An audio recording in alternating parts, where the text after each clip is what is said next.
Muy bien, estamos otra vez, queridos hermanos, queridos amigos. Estamos recorriendo la Biblia. La Biblia es el libro que nadie conoce. Continuamos con la segunda regla, que es referida a quién está escrita la Biblia, a judíos, a gentiles o a la iglesia de Dios. Tenemos otros ejemplos de la segunda regla. La Biblia está escrita o bien a judíos, o bien a gentiles, o bien a la iglesia de Dios. Tenemos un ejemplo adicional, el antiguo pacto y el nuevo pacto. Ambos son con Israel, no con los gentiles. Eso es algo que sorprende también a muchos escuchar, entender esto, acerca de los pactos que Dios hizo. Vamos a ver en el libro de Jeremías, capítulo 31. He aquí que vienen días, dijo Jehová, en los cuales haré nuevo concierto con la casa de Jacob y con la casa de Judá. Bueno, concierto es una palabra equivalente a pacto, es lo mismo, es un sinónimo de pacto, la palabra concierto. Haré nuevo concierto con la casa de Jacob y con la casa de Judá. Notemos con cuidado esto, el pacto que hizo Dios no es con las naciones gentiles, ni siquiera con la iglesia.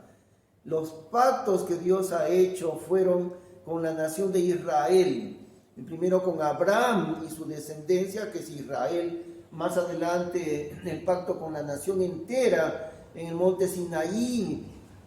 Todo eso, pero siempre los pactos de Dios han sido con la casa de Jacob, que es Israel, y con la casa de Judá. No como el concierto que hice con sus padres el día que tomé su mano para sacarlos de tierra de Egipto, porque ellos invalidaron mi concierto y yo me enseñoreé de ellos, dijo Jehová. Este es el pacto de la ley, el concierto antiguo, el pacto antiguo de la ley. Cuando salieron de la tierra de Egipto, ellos invalidaron el pacto de Dios, no lo cumplieron.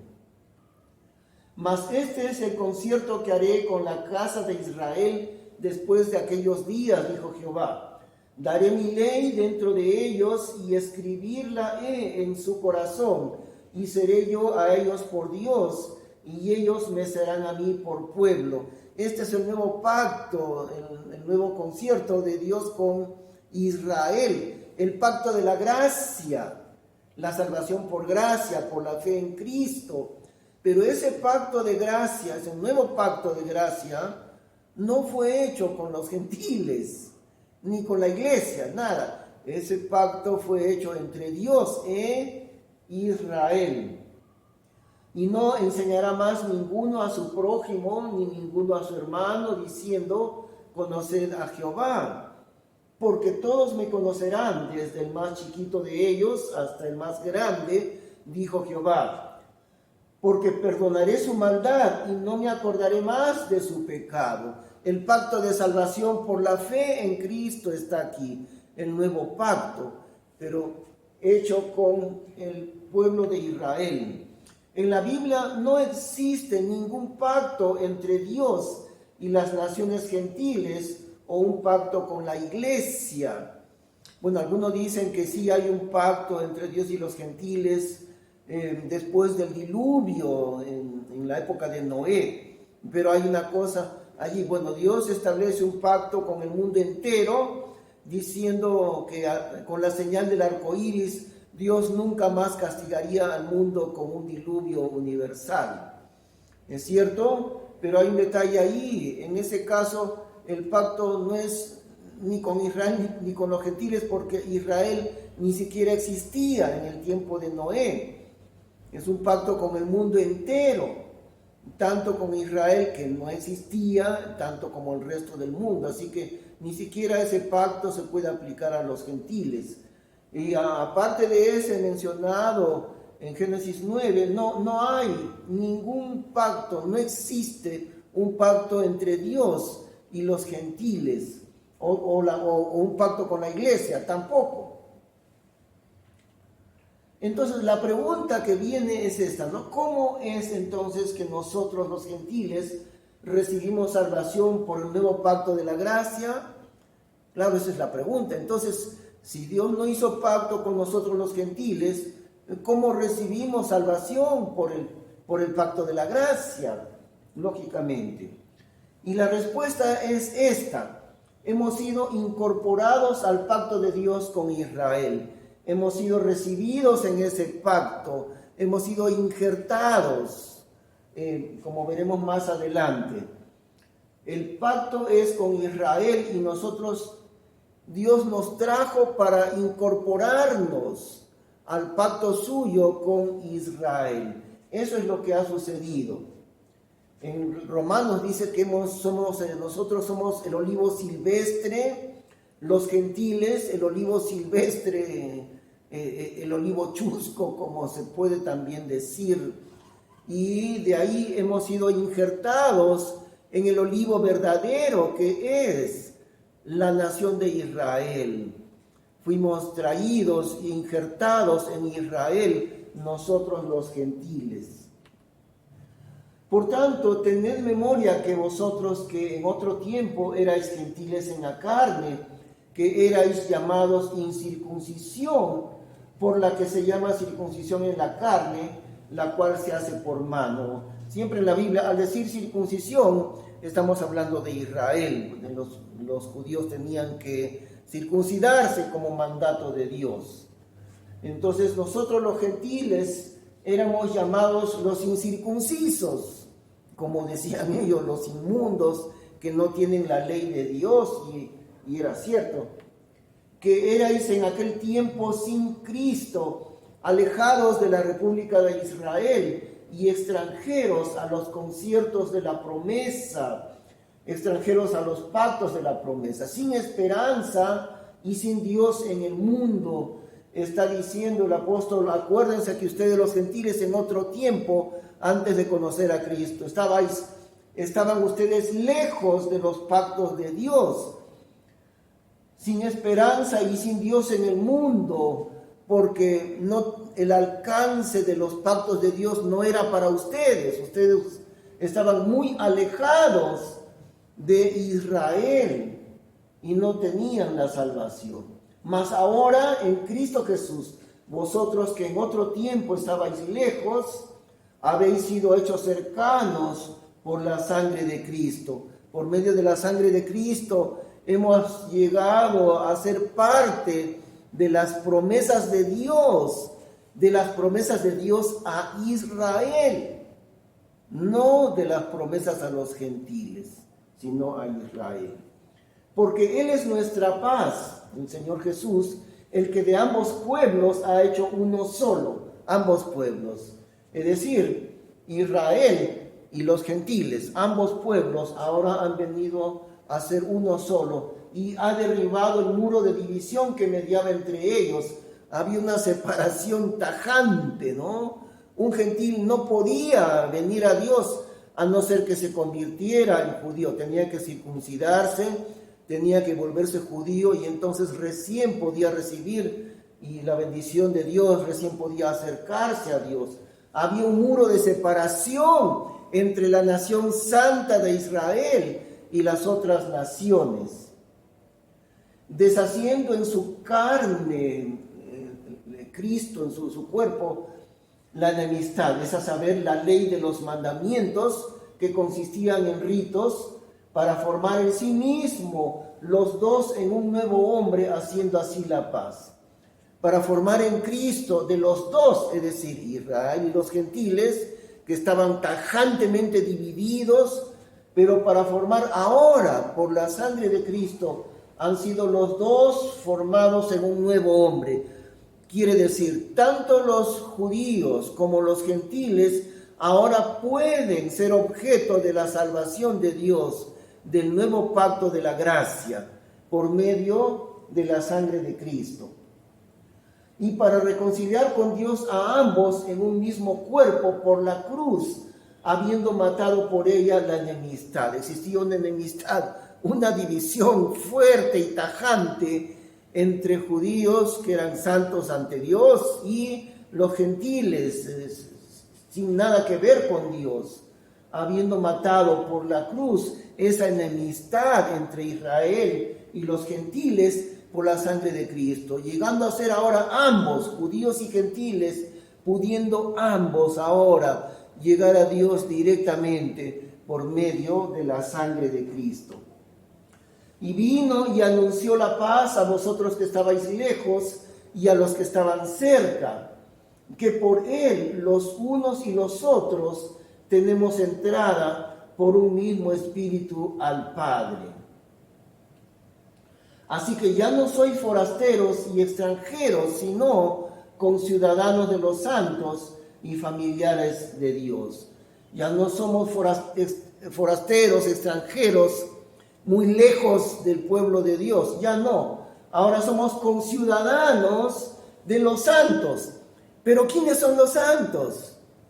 Israel. Ellos son los santos. Nosotros hemos venido a ser conciudadanos de ellos. Así Dios nos ha declarado. También encontramos en Romanos capítulo 11 esto, como decía, de los gentiles somos el olivo silvestre injertado en el olivo verdadero. Digo pues, ¿ha desechado Dios a su pueblo? En ninguna manera, a su pueblo Israel, es decir, porque también yo soy israelita de la simiente de Abraham, de la tribu de Benjamín. La pregunta, ¿no?, que muchos hacen, bueno, si Israel no obedeció el pacto de la ley, fue muy rebelde durante siglos enteros, entonces la pregunta es, bueno, por su desobediencia, ¿los ha desechado Dios a ellos? Y la respuesta, no, en ninguna manera. No han sido desechados los de Israel. Y si la caída de ellos es la riqueza del mundo y el menoscabo de ellos la riqueza de los gentiles, es decir, por la desobediencia de ellos vino la salvación a los gentiles, cuanto más la plenitud de ellos. Porque a vosotros hablo, gentiles, en cuanto a la verdad yo soy apóstol de los gentiles, mi ministerio ensalzo. Porque si el primer fruto es santo, también lo es la masa. Y si la raíz es santa, también lo son los ramos. Nosotros somos los ramos y ellos son la raíz. El primer fruto es Israel, son ellos. Y la masa restante somos nosotros. Si Israel es santo, entonces nosotros también, al estar allí, también llegamos a ser santos. Y si la raíz Israel es santa, también nosotros que somos las ramas. Y si algunos de los ramos fueron quebrados, ellos, Israel, en su desobediencia, y algunos de los ramos fueron quebrados, y tú siendo acebuche. Ahora, acá hay dos palabras antiguas que las vamos a explicar.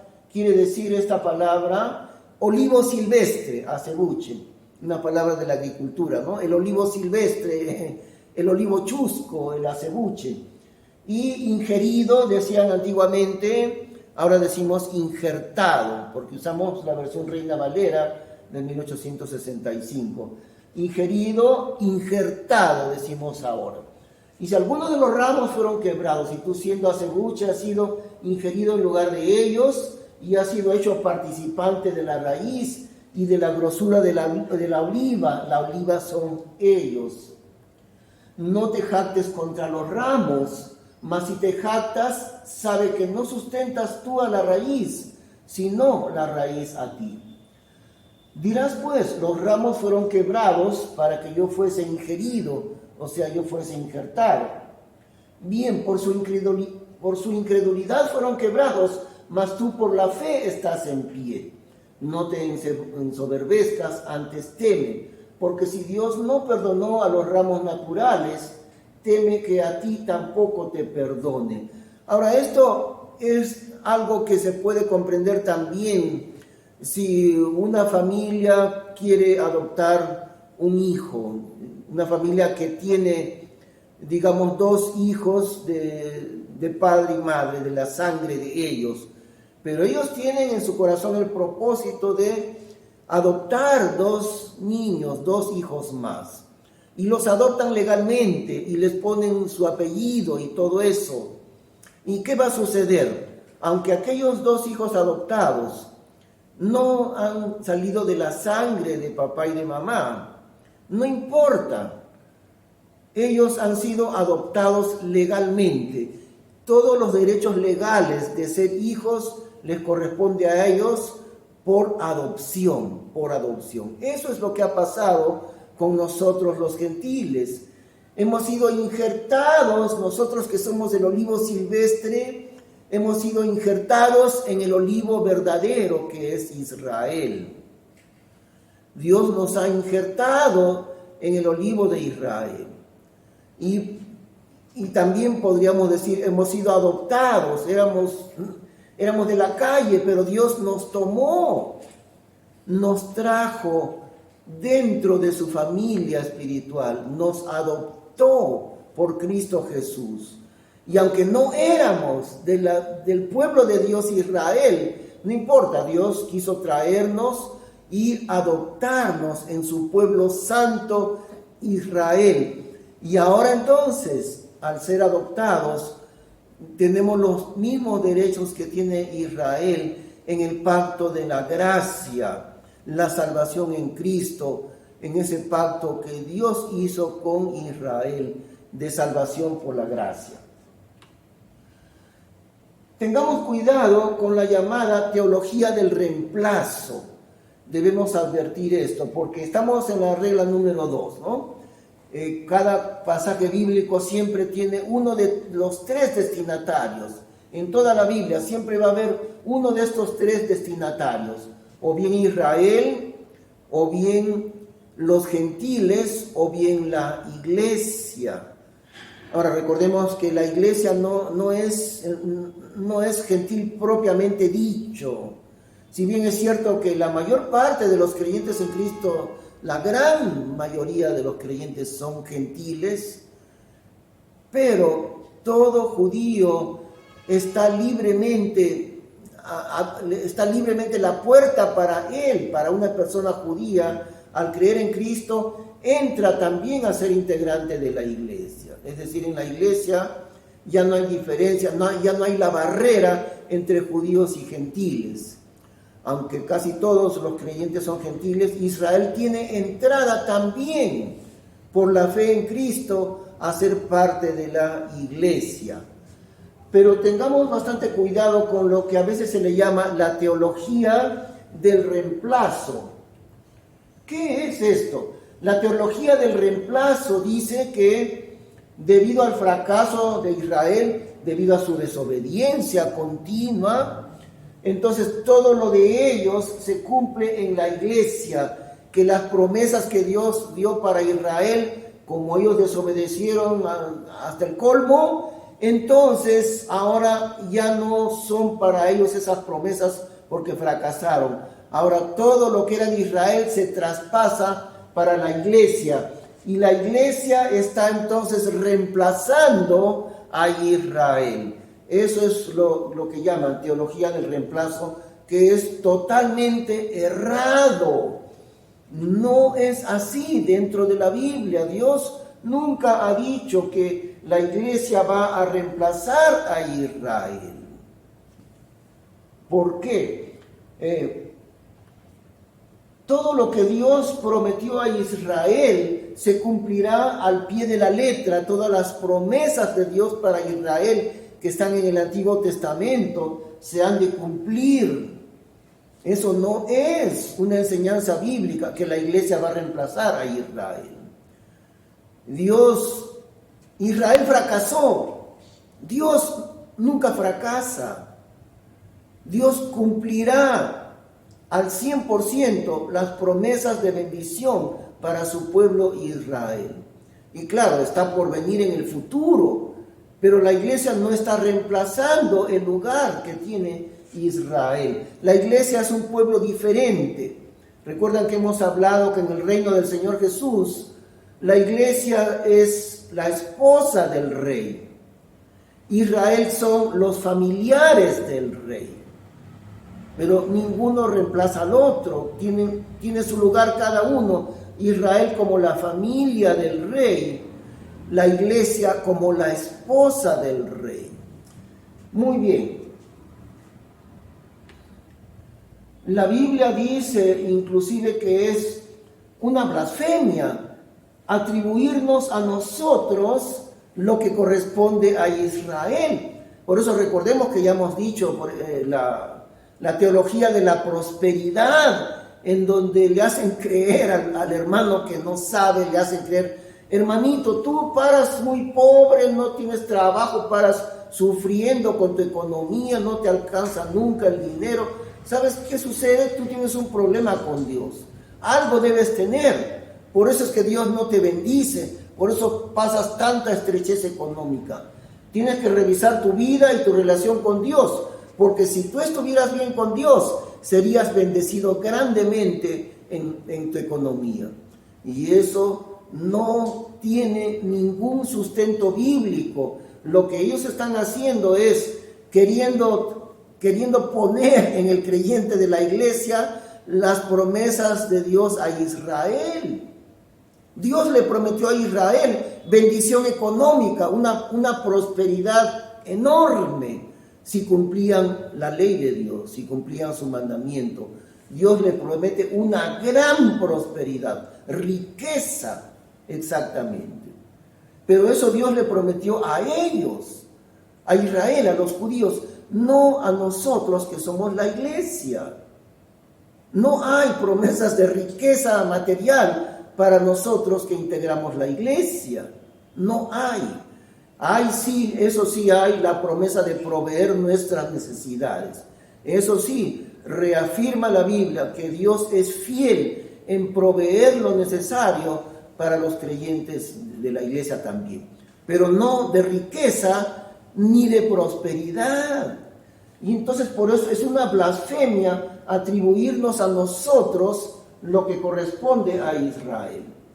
Dice Apocalipsis 2:9, y yo sé tus obras y tu tribulación y tu pobreza, y esto es ya a la iglesia, pero tú eres rico, y sé la blasfemia de los que se dicen ser judíos y no lo son, sino que son la sinagoga de Satanás. Fíjese cómo le llama, la sinagoga de Satanás. Se atribuyen ser judíos, pero no lo son. Por eso también está mal en algunas iglesias. Bueno, tratan de llevar ahí las cosas que son de Israel, incluso ponerse vestimenta de Israel y hacer las danzas judías y guardar las fiestas judías. No concuerda. Nosotros no estamos llamados a hacer eso porque nosotros somos gentiles. Dios no nos ha indicado guardar las fiestas judías. Eso es para Israel. Nosotros somos creyentes en Cristo, sí, llegamos a Dios por Cristo Jesús, pero nosotros no somos Israel, somos la iglesia. No se puede mezclar una cosa con la otra. Además, como digo, es una blasfemia decir que yo soy judío, pero no siendo de Israel. También dice Apocalipsis 3:9, he aquí yo doy de la sinagoga de Satanás los que se dicen ser judíos y no lo son, mas mienten. He aquí yo los constreñiré a que vengan y adoren delante de tus pies y sepan que yo te he amado. No, otra vez, de nuevo lo vuelve a decir. Ahora pasamos a la regla número 3. Hemos visto ya dos reglas, la regla del contexto y la segunda regla, ¿a quién se dirige? Judíos o gentiles o la iglesia. Pero la regla número 3, considerar las épocas diferentes en las que Dios trabaja con el hombre. Podríamos resumirlo en usar la palabra época. ¿Cuál es la época del pasaje que estamos estudiando? ¿En qué época? Como llaman algunos, y es cierto, también es una palabra bíblica también, la palabra dispensación. ¿En qué dispensación está hablando Dios? ¿En qué época? Porque en cada dispensación Dios trató de manera diferente al hombre. Dios no cambia, Él es inmutable, Dios no puede cambiar, pero Él ha tratado en distintas épocas de manera diferente al hombre, según su soberanía. Por eso entonces, cuando estudiamos un pasaje, siempre hay que considerar de qué época estamos hablando, de qué dispensación. Vamos a un ejemplo, vamos al primer ejemplo. No podemos aplicar a la gracia lo que fue de la ley, ni viceversa, ni tampoco al revés, ¿no? Ni aplicar a la ley lo que es de la gracia. Vamos a ver Mateo 19, y he aquí uno llegando se le dijo, este es el joven rico que le viene a preguntar al Señor Jesús: Maestro bueno, ¿qué bien haré para tener la vida eterna? Fíjese, acostumbrado al pacto de la ley para los judíos. ¿Qué bien haré? La idea del pacto de la ley es tengo que hacer algo, tengo que cumplir algo para obtener la vida eterna. Y este joven entonces le pregunta: ¿qué bien haré para tener la vida eterna? Y él le dijo: ¿por qué me dices bueno? Ninguno es bueno sino uno, es a saber, Dios. Ahora, Jesús es Dios. Jesús mismo es Dios y Él es bueno, como nadie lo es. Le sigue diciendo: mas si quieres entrar en la vida, guarda los mandamientos. Miren cómo Jesús mismo se lo reafirma, ¿no? Si quieres entrar en la vida eterna, guarda los mandamientos. Jesús está sujetándose al pacto de la ley. Recuerdan que hemos explicado, los 4 evangelios no están todavía dentro de la época de la gracia. Los 4 evangelios todavía están bajo el pacto antiguo de la ley. Y por eso el Señor Jesús le dice al joven rico, no le dice: si quieres tener vida eterna, entonces arrepiéntete y cree en mí. No se lo dice. ¿Qué le dice? Mas si quieres entrar en la vida, guarda los mandamientos, según el pacto de la ley.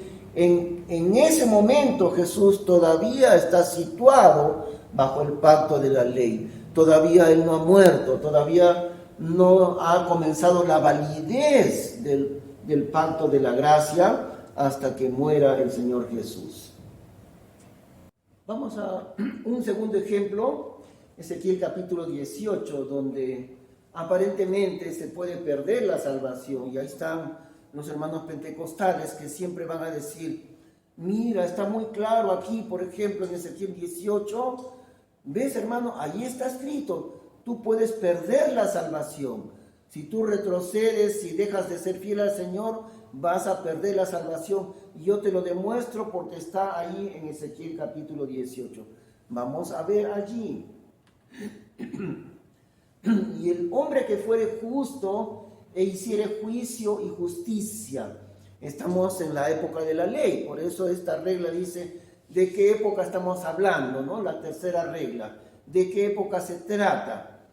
Y estamos hablando de la época de la ley. Y el hombre que fuere justo e hiciere juicio y justicia. Fíjese la palabra hiciere. En el pacto de la ley todo es hacer algo, cumplir, hacer buenas obras. El que hiciere juicio y justicia, que no comiere sobre los montes, ni alzare sus ojos a los ídolos de la casa de Israel, ni violare la mujer de su prójimo, ni oprimiere a ninguno, al deudor tornare su prenda, no robare robo, diere de su pan al hambriento, y cubriere al desnudo con vestido, no diere al logro, o sea, a interés, ni recibiere más de lo que hubiere dado, de la maldad retrajere su mano, juicio de verdad hiciere entre hombre y hombre, en mis ordenanzas caminare y guardare mis derechos. Es decir, él está diciendo Ezequiel, en el tiempo de la ley, el hombre que haga esto y el otro y el otro y el otro, y que no se abstenga de hacer esto, no cometiré tal cosa y no cometiré tal cosa, etc. Todo está bajo algo que uno debe hacer, lo que el hombre debe hacer y cumplir, las obras de la ley. En mis ordenanzas caminaré y guardaré mis derechos para hacer según verdad. Este es justo, este vivirá. dijo el Señor Jehová. Entonces, por haber cumplido la ley, esta persona es justo, vivirá. El alma que pecare, esa morirá. El hijo no llevará por el pecado del padre, ni el padre llevará por el pecado del hijo. La justicia del justo será sobre él, y la impiedad del impío será sobre él. Ahora, recordemos una cosa. Aquí, fíjese la gran diferencia entre lo que ha sucedido con nosotros que estamos en el tiempo de la gracia. Aquí dice, la justicia del justo, es decir, la justicia de él mismo, por lo que cumplió el mandamiento de Dios, hizo tal cosa y tal cosa y tal cosa y tal cosa, entonces ahora es la justicia de él mismo. Nosotros no estamos bajo ese pacto. Nosotros hemos sido declarados justos por la justicia de otra persona. Es la justicia de Cristo la que ha venido sobre nosotros. No es nuestra justicia. Nosotros en la época de la iglesia, en la época de la gracia, hemos sido declarados justos no porque somos justos, sino porque Cristo fue justo y Él nos ha dado su justicia. Somos justos con la justicia de otra persona, la de Cristo. Pero en este caso del pacto de la ley, la justicia del justo, la justicia de Él mismo. Ahora, quiero advertirle para que usted no se confunda. El requisito de salvación estaba dado, pero había un problema. Nadie en el mundo entero pudo cumplir el requisito de guardar la ley de Dios. Estaba dado el requisito, sí. Es como que ofrecen, que digamos, se pone a la venta Machu Picchu, pero para comprar las ruinas de Machu Picchu, el precio que van a poner es un precio tan alto que ni en el mundo entero existe esa cantidad de dinero. Entonces ofrecen vender Machu Picchu, pero nadie lo podrá comprar porque no hay tan gigantesca cantidad de dinero ni en el mundo entero. Nadie puede comprarlo. Así fue la ley. El requisito de cumplir la ley estaba dado, pero ¿sabe cuál es el problema? Ni una sola persona en el mundo entero, ni en Israel ni fuera de Israel, nadie pudo guardar la ley de Dios. Por eso fue necesario un nuevo pacto, el pacto de salvación por gracia, donde la justicia que el creyente lleva no es su propia justicia, sino la justicia del Señor Jesús. Dios le atribuye al creyente la justicia del Señor Jesús. Yo soy justo con la justicia de Cristo, pero aquí era de otra manera, supuestamente. Y por eso, entonces, es que seguimos leyendo, mas si el justo se apartara de su justicia e hiciere maldad, e hiciere conforme a todas las abominaciones que el impío hizo, ¿vivirá él? Todas las justicias que hizo no vendrán en memoria. Por su rebelión con que rebeló y por su pecado que pecó, por ellos morirá. Entonces, esto debemos entender con mucho cuidado. ¿Qué es lo que sucedía? Estaba dado el requisito, pero nadie pudo cumplirlo. Mas si el justo se apartare de su justicia, no de la justicia de Cristo, sino de su propia justicia. Y el problema es que nadie, ni en ese tiempo ni ahora, nadie pudo tener su propia justicia. Nadie logró ser justo. Entonces es un caso que se debería cumplir, pero nunca se pudo cumplir.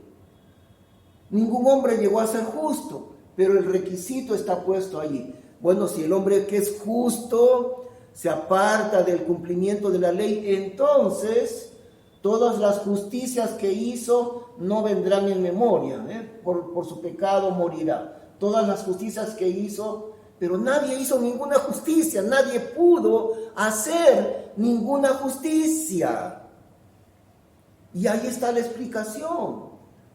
No podemos ir al pasaje de Ezequiel y decir, ya ve, el creyente que ya fue salvo va a perder su salvación, porque no concuerda por ningún lado con la justicia de la gracia por la fe en Cristo.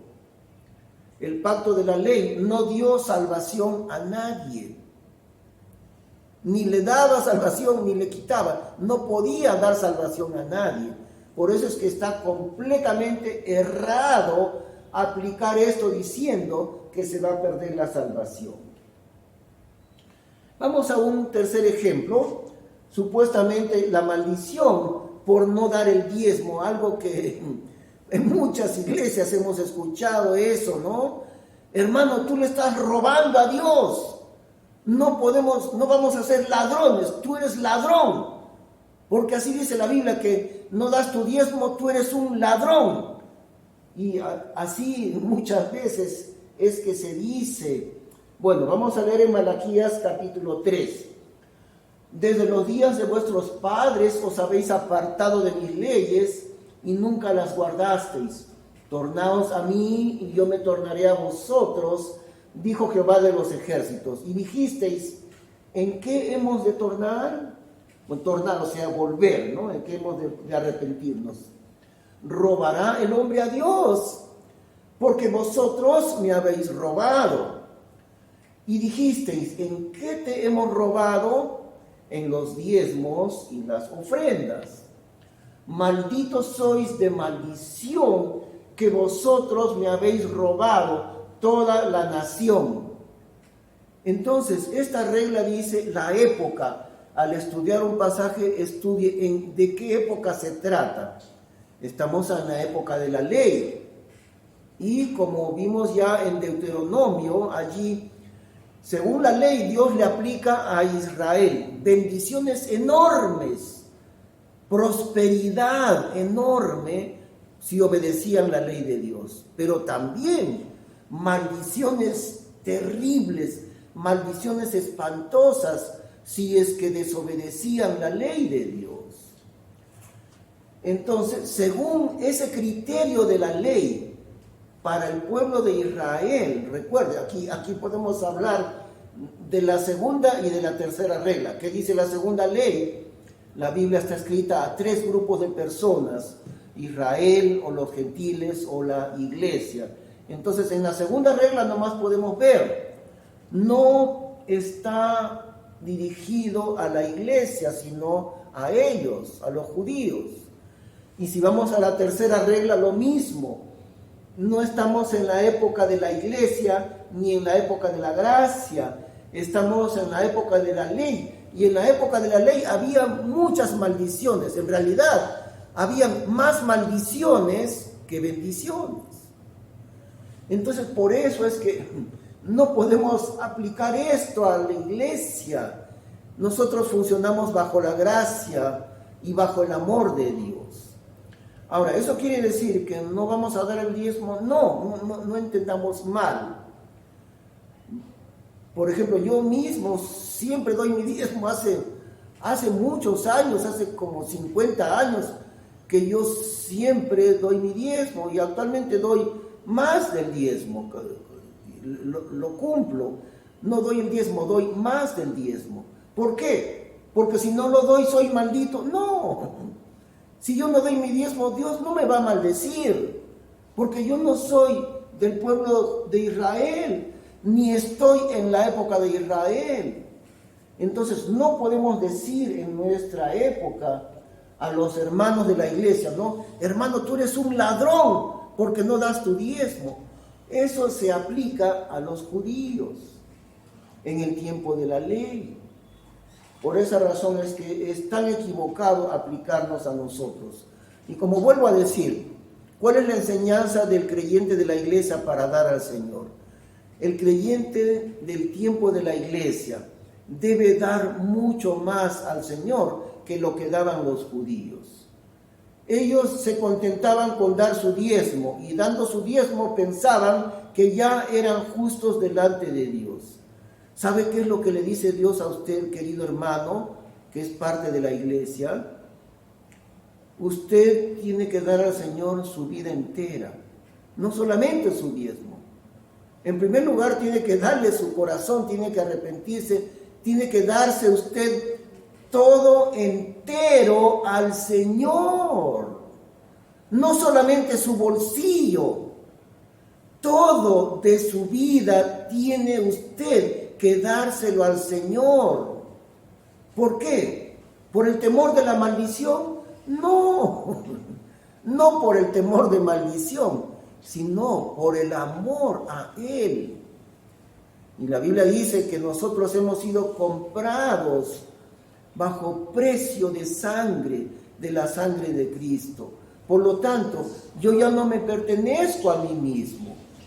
Yo ya no puedo gobernar mi propia vida, porque mi vida le pertenece totalmente al Señor. Pero eso es algo que uno lo entiende bajo el amor de Dios, no bajo la maldición de Dios, que fue en el tiempo de la ley. Yo lo entiendo y yo lo llevo a cabo impulsado por el amor, no impulsado por una maldición. ¿Se da cuenta la gran diferencia que hay entre ambas épocas? Muy bien, ahí continúa diciendo el pasaje de Malaquías, ¿no? Traedme todos los diezmos al alfolí. Ahora, vamos a un ejemplo siguiente, el número 4. La supuesta existencia de apóstoles el día de hoy. Por ahí circula de manera tan popular. Hay algunos que se hacen llamar apóstoles. Entonces, aquel hermano, usted no puede saludarle y decirle buenos días, hermano. Tiene que decirle buenos días, apóstol.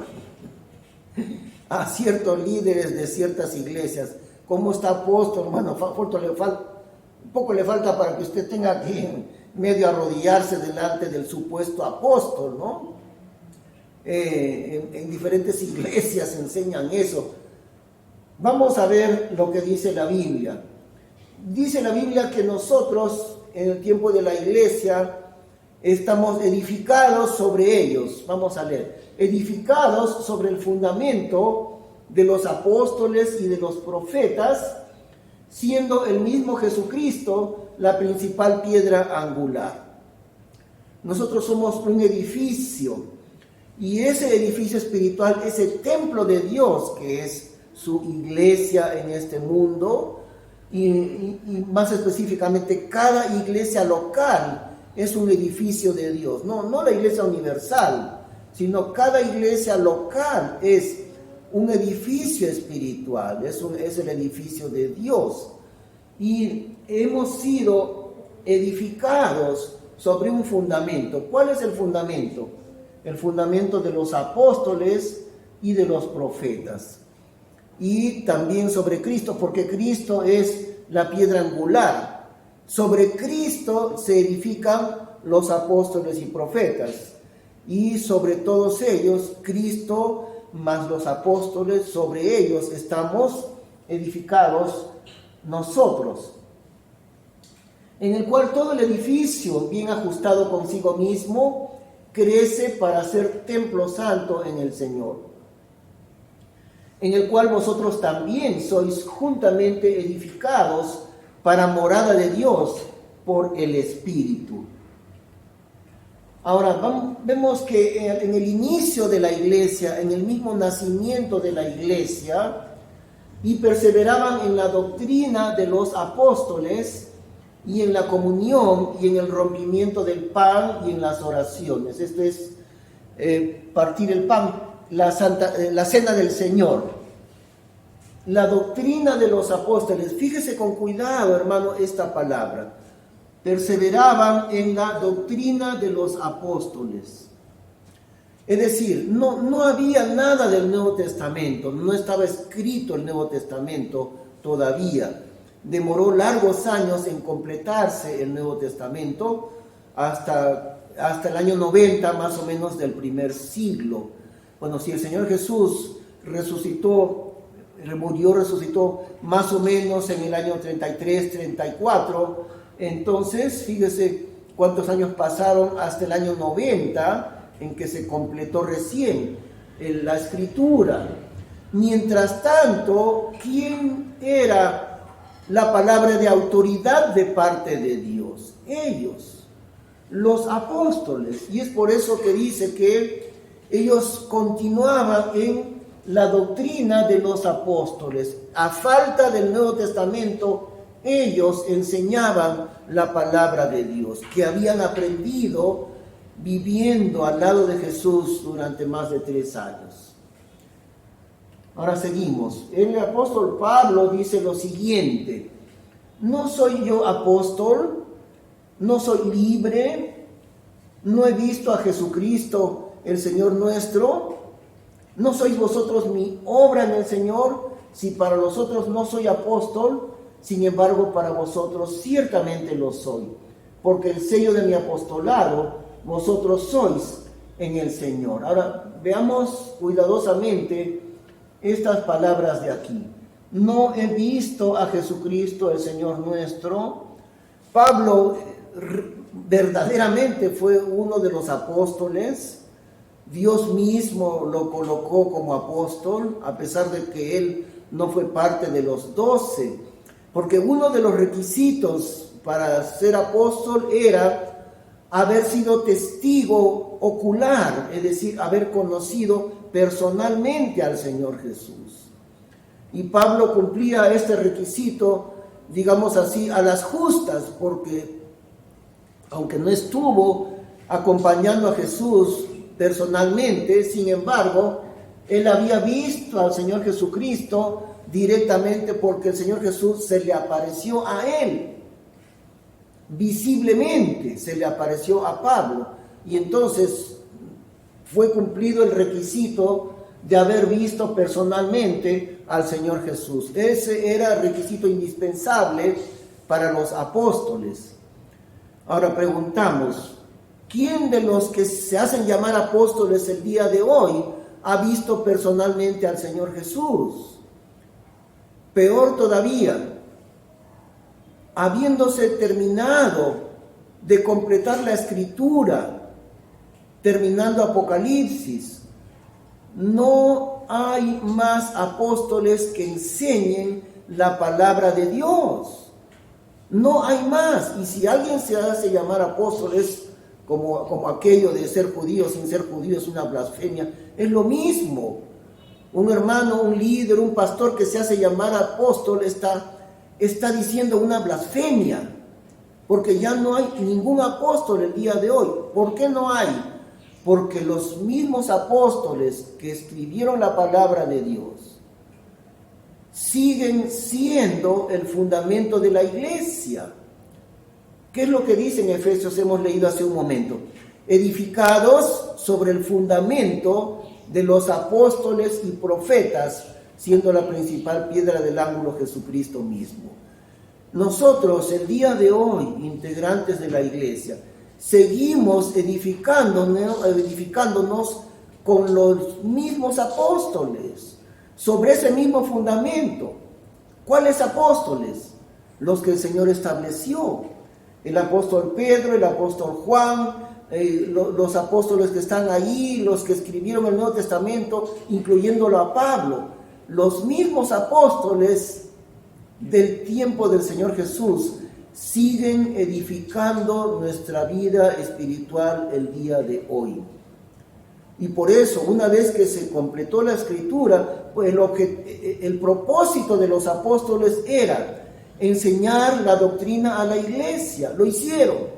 El apóstol Pablo enseñó la doctrina de la iglesia. El apóstol Pablo escribió la mitad del Nuevo Testamento. Una vez que se completó el Nuevo Testamento, no hay ningún otro apóstol más. Es una blasfemia de llamarle a alguien el día de hoy apóstol tal, porque estamos en la época en que todo lo que Dios quiso revelarnos ya fue completado en la Biblia, ya quedó completo. No se puede agregar nada más a la palabra de Dios. No pueden surgir apóstoles nuevos, porque ya estamos en la época en que la revelación de Dios ha quedado completa.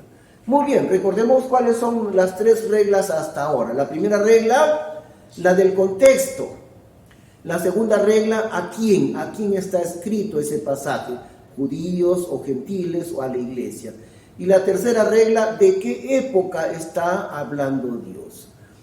Algo más quisiera decirle, usted puede hacer un repaso del bosquejo de la enseñanza siempre al pie del video en YouTube. En la parte de abajo del video está todo este bosquejo que usted ahí lo puede volver a estudiar, le va a servir de mucha ayuda. El bosquejo de la lección, como digo, en YouTube, debajo del video, ahí está esta parte escrita. Vamos a orar un momentito. Señor, gracias por tu palabra tan maravillosa siempre, que hace crecer nuestras vidas en el Señor Jesucristo. Te agradecemos y te bendecimos, Padre Santo, en el nombre del Señor Jesús. Amén. Le espero la próxima semana. Que el Señor le bendiga.